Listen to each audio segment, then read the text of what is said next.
Bien, bonjour à tous et bienvenue pour cette nouvelle vidéo sur le chapitre 2 du thème immunologie. Ce chapitre 2 s'intitule La réponse immunitaire adaptative et l'on va étudier ensemble la seconde phase de réponse immunitaire. Donc, je vous rappelle, le chapitre 1 était en lien avec la réaction inflammatoire, qui est la première réponse qui se met en place dans votre corps suite à une infection, soit par une bactérie, soit par un virus.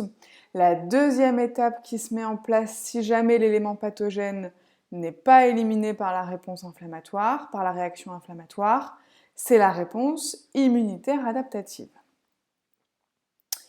Alors, histoire de refaire un petit peu du lien entre tout ce que nous avons vu, je vous reprojette les deux observations au microscope électronique à balayage.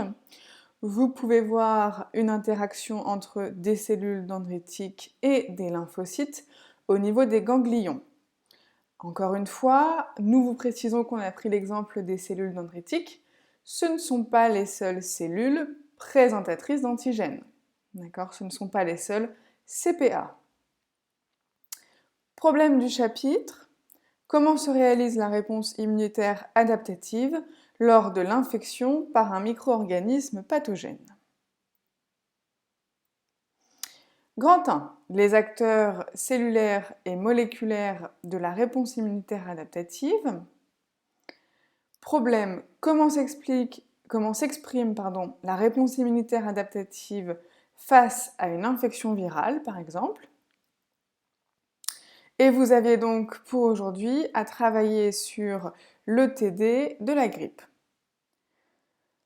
Alors, on aurait pu bien évidemment prendre l'exemple du coronavirus qui est très d'actualité, cependant, on n'a pas suffisamment de recul et pas suffisamment d'informations pour en faire un TD. Donc j'ai pris la grippe. Le coronavirus et la grippe sont tous les deux des virus, donc ils fonctionnent de la même manière, à peu près. Donc premier élément, vous avez ici donc le virus de la grippe, enfin un schéma d'un virus, on peut supposer que c'est celui de la grippe. Donc un virus est constitué d'ARN viral, d'une enveloppe constituée de bicouches lipidiques. Le virus de la grippe qui est ici représenté est constitué de neuraminidase et d'hémagglutinine. La bicouche, les neuraminidase et l'hémagglutinine constituent son enveloppe. Alors on y va. Donc première question. D'après le document 1, vous avez appris que la grippe est la conséquence de l'entrée dans l'organisme d'un virus, soit par le nez, soit par la bouche. Ce virus va se fixer sur les cellules des muqueuses pulmonaires, donc sur les cellules constitutives des tissus pulmonaires, grâce à la protéine qui se trouve sur son enveloppe, qui est appelée l'hémagglutinine. Il s'introduit ensuite dans les cellules et il va se multiplier.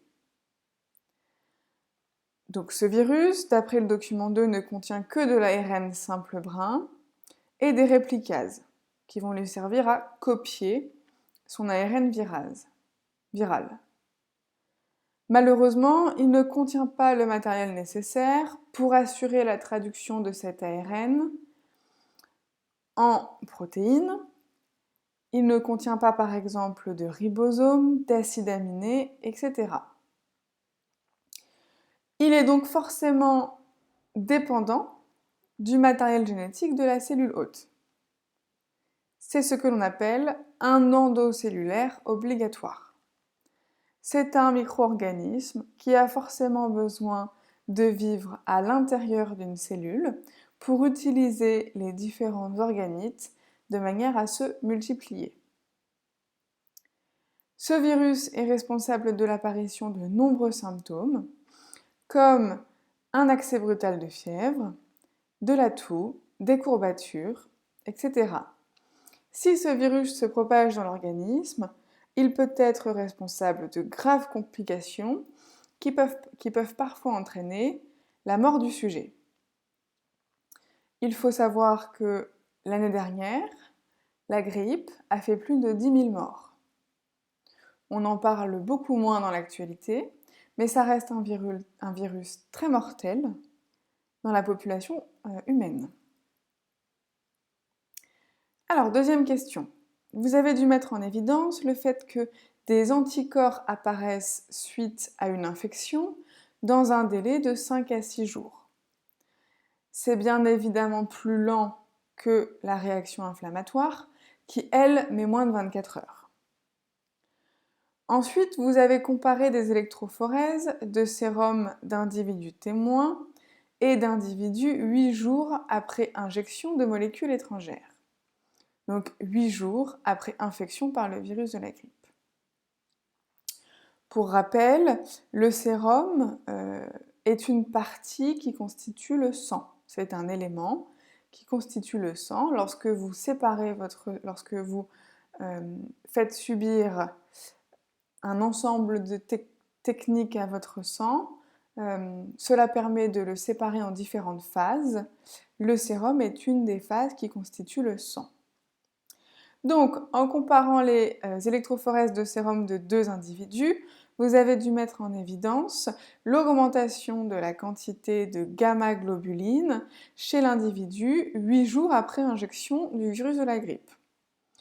Donc, on suppose que les anticorps sont des protéines du sérum qui font partie de la famille des gamma-globulines. D'après le document 3A, vous notez que dans les 12 heures qui suivent l'infection par le virus de la grippe, le taux de granulocytes et de macrophages atteint son maximum au niveau des bronches et des alvéoles pulmonaires. Son maximum étant respectivement de 200 000 pour les granulocytes et de 650 000 pour les macrophages. Il s'agit d'une réponse précoce à l'infection qui va correspondre à la réaction inflammatoire. Puis, 24 heures après l'infection, le nombre de lymphocytes atteint à son tour son maximum, 400 000, ce qui correspond à une réponse plus tardive de l'organisme à l'infection. On a donc bien une réponse immunitaire à 2 vitesses, la réaction inflammatoire étant la première vitesse, la réponse immunitaire adaptative étant la seconde vitesse. D'après le document 3B, vous notez que ces lymphocytes sont de 3 types. Les LT-CD8, les LT-CD4 et les LB, à l'origine de la synthèse des gamma-globulines, et qu'ils évoluent de manière similaire lors de l'infection. Leur pourcentage augmente dans le sang pour atteindre 75% des leucocytes totaux, donc 75% des cellules immunitaires. On peut donc penser que les granulocytes et les macrophages sont impliqués dans la réaction inflammatoire, ça on le sait, et on peut supposer que les LT, CD8, CD4 et les LB sont eux impliqués dans la réaction immunitaire adaptative. Enfin, question 4. La réponse adaptative humorale contre la grippe met en jeu des protéines circulant dans le sérum, les anticorps, ou immunoglobulines, qui apparaissent suite à l'infection de l'organisme et qui sont capables de se lier à des antigènes du pathogène et sont produits par les lymphocytes B. Cette réponse est plus lente que la réponse innée. Elle fait aussi intervenir des cellules comme les lymphocytes T-CD8 et les lymphocytes T-CD4. Alors, quelques précisions sur cette réponse. La réponse adaptative humorale, ça correspond à la réponse immunitaire adaptative, la seconde phase de la réaction immunitaire. On parle de réponse adaptative humorale parce que le sérum dans lequel on retrouve les anticorps était autrefois appelé l'humeur, H-U-M-E-U-R. Donc la réponse adaptative humorale correspond bien à la réponse adaptative qui met en jeu des éléments contenus dans l'humeur de la personne, de l'organisme. Voilà. Bilan. Une infection virale se traduit par l'entrée du virus dans une cellule cible, suivie de sa multiplication active et de l'envahissement du tissu infecté. Comme tout signal de danger, cette infection provoque une réponse du système immunitaire inné à l'origine de la phagocytose des cellules infectées. Cette réponse est suivie par une seconde réponse plus lente à se mettre en place, appelée réponse adaptative humorale. Elle se traduit par une multiplication d'une autre population de leucocytes, les lymphocytes T et B, et elle s'accompagne d'une forte augmentation de la concentration sanguine en anticorps ou immunoglobulines, produits par les LB. On dit alors que le sujet est séropositif quand les anticorps sont présents dans le sérum. Par exemple, vous êtes séropositif à la grippe lorsque le sérum qui constitue votre sang contient des anticorps anti-grippe. Vous êtes séropositif pour le sida lorsque le sérum qui constitue votre sang contient des anticorps contre le virus du sida. Voilà. Alors, grand 2, les anticorps agents de la réponse adaptative à médiation humorale. Donc, agent de la réponse adaptative, tout le monde comprend, à médiation humorale, c'est-à-dire en lien avec l'humeur du sang. Petit a, la reconnaissance anticorps-antigène permet de maintenir l'intégrité du milieu extracellulaire.